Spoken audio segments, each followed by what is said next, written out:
எடப்பாடி சட்டப்பேரவை தொகுதியில் முன்னாள் முதலமைச்சர் தேசிய ஜனநாயக கூட்டணியினுடைய முதலமைச்சர் வேட்பாளர் எடப்பாடி பழனிசாமி தொடர்ந்து தன்னுடைய முன்னிலையை தக்க வைத்துக் கொண்டிருக்கின்றார்.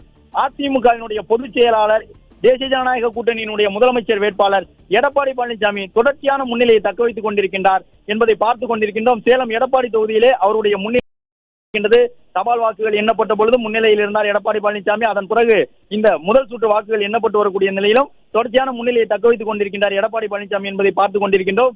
அதிமுகவை பொறுத்தவரை தமிழ்நாடு முழுவதும் 15 தொகுதிகளில் முன்னிலை பெற்றிருக்கின்றார்கள். திமுகவை பொறுத்தவரை இப்பொழுது கிடைத்திருக்கக்கூடிய தகவல் அடிப்படையில் கிட்டத்தட்ட ஒரு 24 தொகுதிகளில் முன்னிலை பெற்றிருக்கின்றார்கள்.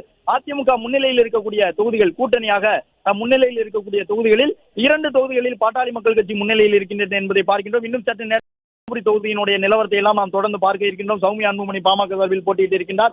அது மட்டுமல்ல, அம்மா மக்கள் முன்னேற்ற கழகத்தின் சார்பில் நட்சத்திர வேட்பாளர்கள் போட்டியிட்டு இருக்கக்கூடிய தொகுதிகளின் முடிவையும் பார்க்க போகின்றோம். 15 இடங்களில் அதிமுக கூட்டணி முன்னிலையில் இருக்கின்றது. 13 இடங்களிலே அதிமுக முன்னிலையில் இருக்கின்றது. 2 இடங்களிலே அதிமுக கூட்டணியிலே பாட்டாளி மக்கள் கட்சி முன்னிலையில் இருக்கின்றது. அம்மா மக்கள் முன்னேற்ற கழகம், பாரதிய ஜனதா கட்சியினுடைய முக்கிய வேட்பாளர்கள் எல்லாம் மயிலாப்பூர் தொகுதியில் போட்டியிட்டு இருந்த தமிழிசை சவுந்தரராஜன் பின்னடைவை சந்தித்திருக்கின்றார் என்பதை பார்க்கின்றோம். மயிலாப்பூர் தொகுதியிலே சிட்டிங் திமுக எம்எல்ஏ மயிலை வேலு தொடர்ச்சியான முன்னிலையை தக்க வைத்துக் கொண்டிருக்கின்றார். நைனா நாகேந்திரன் போட்டியிடக்கூடிய சாத்தூர் தொகுதியினுடைய முடிவுகளையும் இன்னும் சற்று நேரத்திலே நாம் பார்க்க போகின்றோம். தாவேகாவை பொறுத்தவரை கிட்டத்தட்ட அதிமுகவிற்கு நிகராக தாவேகாவும் முன்னிலை பெற்றுக் கொண்டிருக்கின்றது. அதிமுக 15 இடத்தில் முன்னிலை, தமிழக வெற்றி கழகம் 13 இடத்தில் முன்னிலை என்பதை பார்த்துக் கொண்டிருக்கின்றோம். பிளே ஸ்டோர் மற்றும் ஆப் ஸ்டோரில் இருந்து பாலிமர் செயலியை QR கோடு மூலம் பதிவிறக்கம் செய்யுங்கள்.